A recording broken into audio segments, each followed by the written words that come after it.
Assalamualaikum warahmatullahi wabarakatuh. Perkenalkan, nama saya Nazila Safira dari semester 3B. Saya di sini akan mereview jurnal Hukum Pidana Lanjutan dengan judul Analisa Hukum Tindak Pidana Perdagangan Orang atau Human Trafficking oleh Bastianto Nugroho M. Rusli, oleh dosen pengampu Ibu Profesor Dr. Haji Heni Nuraini SHMH dan juga asistennya Bapak Dr. Randy Aridayandi SHMH. Perdagangan orang adalah segala transaksi jual-beli terhadap manusia.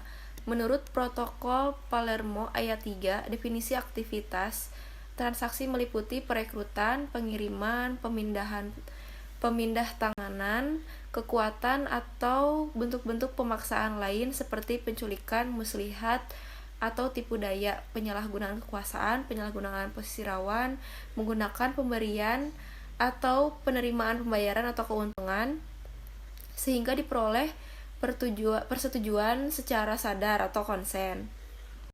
Perlunya hukum pidana merupakan salah satu hal penting yang perlu ditinjau segala aspeknya sehubungan dengan upaya pembaharuan hukum pidana di negara Indonesia.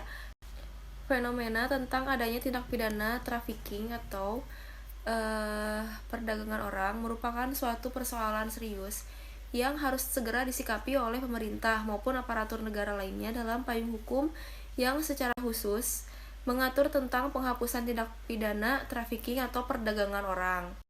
Trafficking adalah salah satu bentuk kekerasan yang dilakukan terhadap anak dan juga perempuan yang menyangkut kekerasan fisik, mental, atau seksual.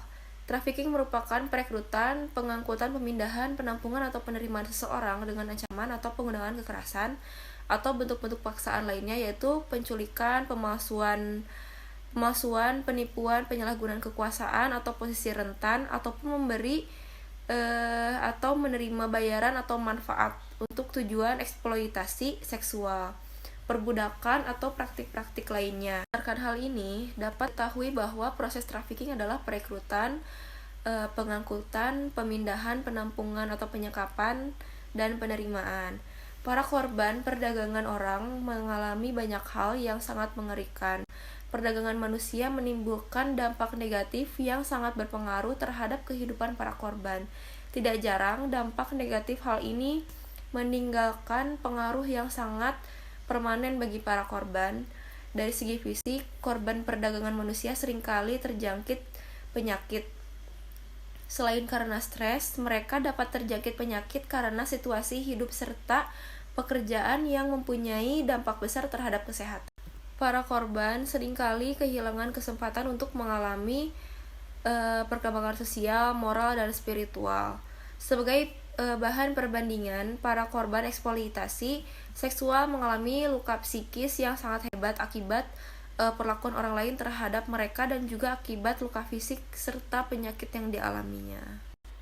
Cukup sekian. Wassalamualaikum warahmatullahi wabarakatuh.